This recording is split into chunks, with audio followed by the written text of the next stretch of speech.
ఒక 1000 సంవత్సరాల క్రితము ఒక తమిళ కవి ఇలా రాశారట. ఏమనంటే, నేను ఆత్మ కొరకి ఎంతో తపించాను, ఎక్కడెక్కడో వెతికాను, ఈ సత్యము కొరకు ఎంతో అన్వేషణలో ఎంతో సమయాన్ని, శక్తిని, మొత్తం జీవితాన్ని కూడా పోగొట్టుకున్నాను.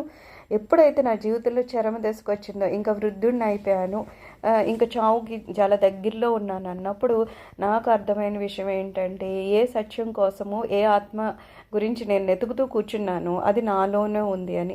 అంటే తెలుసుకునేసరికి ఇంకా చావు దగ్గరలోకి వచ్చేసింది అనమాట. అంటే జ్ఞానం సంపాదించడం ఎంత కష్టము. మనకి ఆ భగవాన్ అనుగ్రహం వలన భగవంతుడు ఒక గురు రూపంలో మనకు వచ్చే ఆ జ్ఞానాన్ని ఇస్తే అప్పుడు మనకు అర్థమవుతుంది మనలో ఆత్మ ఉంది, ఆత్మ రూపంలో మనకి సహజ సిద్ధమైన ఆనందం మనలో ఉంది తప్పితే, లేకపోతే మనం జీవితాంతం వెతుకుతూనే ఉంటాము. ఎక్కడుంది, ఏముంది, ఆనందం ఎక్కడుంది, మనకి సంపాదించాల్సింది ఏంటి, అసలు జీవిత లక్ష్యం ఏంటి, ఏమీ తెలియకుండా ఏదో నదిలో పడి కొట్టుకుంటున్నట్టుగా ఉంటుంది అనమాట మన పరిస్థితి. సో ఒక తమిళ కవి ఇలా చెప్పారంట.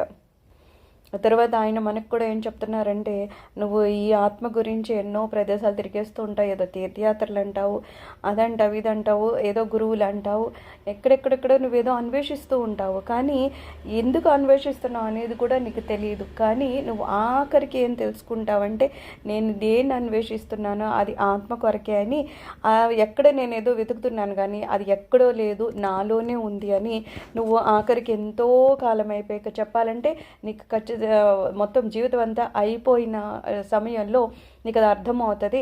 కానీ అలాగా జీవితాన్ని వ్యర్థం చేసుకోకు అని చెప్తున్నారనమాట మనకి. సో ఇవన్నీ మనకి అన్నామలై స్వామి గారు ఆయన అంతిమ సంభాషణలో చెప్తూ ఇలాగా ఆ తమిళ కవి చెప్పినట్టు ఈయన మనకు కూడా ఏం చెప్తున్నారంటే, నువ్వేదో ప్రశాంతత, లేకపోతే ఏదో మనశ్శాంతి అంటాము, లేకపోతే సుఖం అంటాం, సంతోషం అంటాం, ఇవన్నీ ఎక్కడెక్కడో వెతుకుతూ ప్రపంచంలో తిరగకు. అలా తిరిగి తిరిగి తిరిగి నువ్వు జీవితం అంతా వ్యర్థం చేసుకోకు. ఎందుకంటే నువ్వు ఏ ప్రశాంతతనైతే వెతుక్కుంటున్నావో అది ఎక్కడో లేదు, నీలోనే, నీ సహజానందంలో ఉంది. కాబట్టి ఆత్మవిచారణ చేస్తూ ఆత్మలో లీనమై ఆనందాన్ని నువ్వు పొందు అని రమణ భగవాన్ నాకు చెప్పారు అని చెప్పి అన్నామలై స్వామి మనకి చెప్తున్నారన్నమాట.